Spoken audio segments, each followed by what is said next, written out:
നമസ്കാരം, വെട്ടന്യൂസ് ക്യാപ്സ്യൂളിലേക്ക് സ്വാഗതം. എന്റെ ഇഷ്ടങ്ങൾ എന്റെ ഫാമിലിക്ക് അറിയാം. Family wedding centre. നിരവധി മോഷണ, ലഹരിക്കടത്ത്, അടിപിടി കേസുകൾ ഉൾപ്പെടെ കുറ്റകൃത്യങ്ങളിൽ പ്രതിയായ പൊന്നാനി മാറഞ്ചേരി സ്വദേശി മുഖത്തേയിൽ വീട്ടിൽ റഫീഖ് എന്നറിയപ്പെടുന്ന ഷെഫീഖിനെ തിരൂർ പോലീസ് അറസ്റ്റ് ചെയ്തു. പ്രതിയെ തിരൂർ കോടതിയിൽ ഹാജരാക്കി റിമാൻഡ് ചെയ്തു.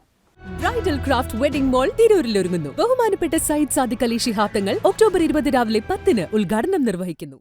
ചങ്ങരംകുളം, പൊന്നാനി, വളാഞ്ചേരി, തിരൂർ, തേഞ്ഞിപ്പാലം എന്നീ പോലീസ് സ്റ്റേഷനുകളിൽ ഇയാൾക്കെതിരെ കേസുകൾ ഉള്ളതായി അന്വേഷണ സംഘം കണ്ടെത്തി.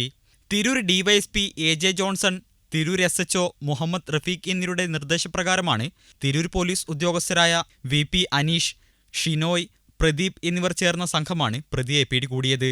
അന്വേഷണ സംഘത്തിൽ sub inspector Nirmal, Janamaithri police coordinator sub inspector Naseer Tirurkad എന്നിവരും ഉണ്ടായിരുന്നു.